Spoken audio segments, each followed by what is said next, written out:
राम सा। हाँ राम राम सा, लीजिएगा लीजिएगा। सभी राम स्नेही भाई बहनों को मेरा राम राम बारंबार प्रणाम। परम दयाल अनंत सुख सम्राट आदि सदगुरु सर्वात्माओं के सदगुरु सर्व सृष्टि के सदगुरु सदगुरु सुखराम जी महाराज ने धन्य हो। सदगुरु दरियाव जी महाराज ने धन्य हो। सदगुरु बाबा जी महाराज ने धन्य हो। राम सभा में राम राम सा।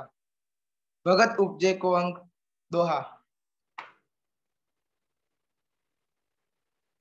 साक सबद को कान दे बैठे संगत में जाए तो भगति सुख राम कहे जद तज उपजे आय हर जन जा चर्चा करे जो देखण को जाय या गुण सो सुख राम कहे भगते उपजे आए। राम जी राम महाराज।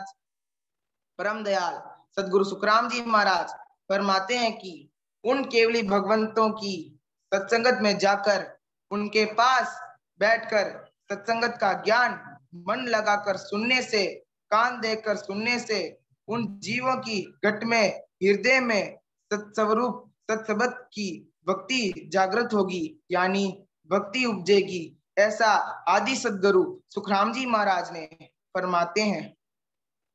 और जहां जहां केवली भगवंतों की परमात्मा के संत जन महाराज के ज्ञान की चर्चा करते हैं, वहां जो कोई भी जीव जाकर बैठता है और महाराज का ज्ञान सुनता है, उनके घट में भी सत्सबद भक्ति प्रकट होती है। ऐसा आदि सदगुरु सुखराम जी महाराज इस साखी में फरमाते हैं। और जिनको केवली भक्ति भजन सिमरन की समझ है, वे जीव यही चाहते हैं कि उनके परिवार, उनके रिश्तेदार के सभी सदस्य महाराज का ज्ञान और भक्ति को धारण करे। उनसे जीवों को उस परम पद आनंद पद की, जिन्हें हम अमर लोक कहते हैं, उस पद की प्राप्ति होती है।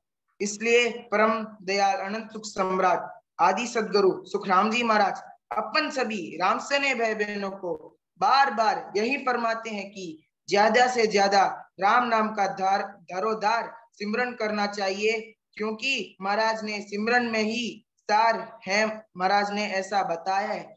राम राम सा। बारंबार प्रणाम करो सा। कोई गलती हुए तो माफ कर दो सा। राम राम सा। हाँ राम राम। बहुत अच्छा आपने पढ़ के समझाने का प्रयास किया।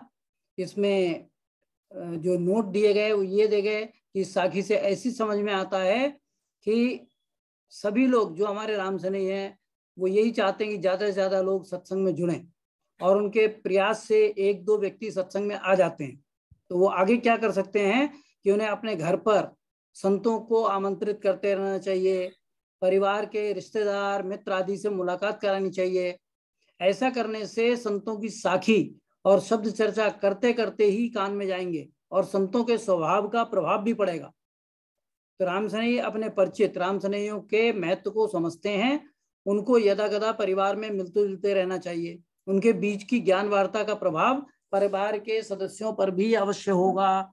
ऐसा अगर हम करते रहेंगे, इससे ये सीख मिलती है किसी भी तरह से यदा कदा हमारे अगर हम गुरु महाराज की वाणी को और उनके कानों में ये शब्द जाते रहेंगे संगत के संतों के, तो अवश्य इसका प्रभाव होगा। राम राम सा।